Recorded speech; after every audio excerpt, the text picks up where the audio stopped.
Olá, meninas e meninos das turmas 1501 e 1502. Tudo bem com vocês? Espero que sim. Nesta videoaula, faremos uma breve revisão sobre linguagens verbal e não verbal e história em quadrinhos muda.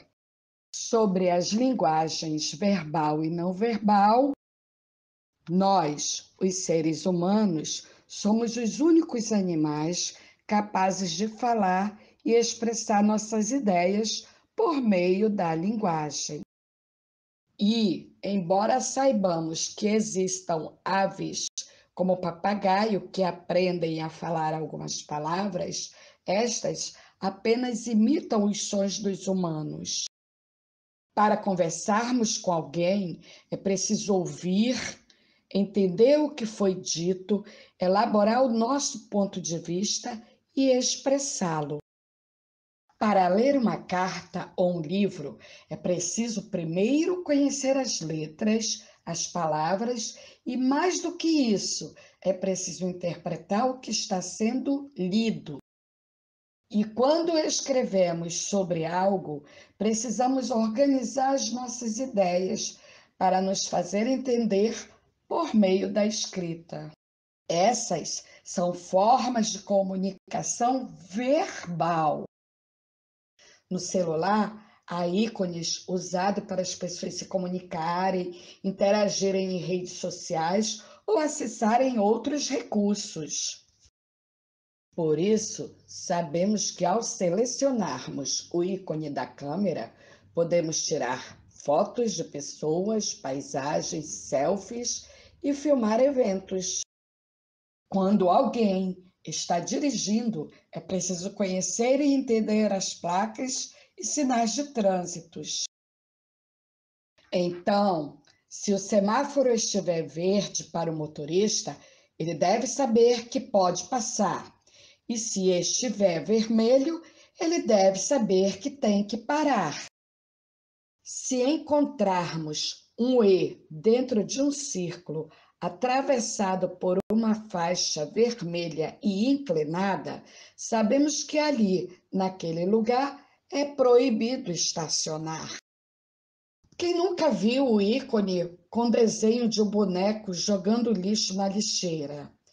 Costumamos encontrá-los em vários lugares. Ele ajuda a nos lembrar de que lugar de lixo é na lixeira, certo?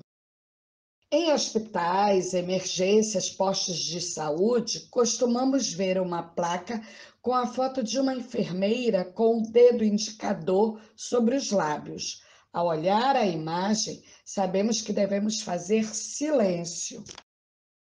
E quando encontramos círculos com uma cruz ou uma seta saindo de um ponto de seus arcos, identificamos se tratar dos símbolos do feminino e do masculino. Esses são exemplos de comunicação não verbal. Então, resumindo, a linguagem verbal é aquela que utilizamos a palavra para nos comunicar, ou seja, quando nos comunicamos por meio da fala ou da escrita. Já na linguagem não verbal, a comunicação acontece quando utilizamos símbolos, ícones, desenhos, gestos, o próprio olhar, os sinais sonoros, os emoticons, entre outros muitos mais. E existe ainda a linguagem mista, que é quando utilizamos as duas formas de comunicação, a linguagem verbal e a não verbal. E um exemplo de linguagem mista é a encontrada nas histórias em quadrinhos. As HQs são compostas por uma linguagem verbal e uma não verbal, fazendo uma associação entre imagens e palavras, procurando facilitar o entendimento do leitor. Mas você deve estar perguntando, como assim história em quadrinhos muda?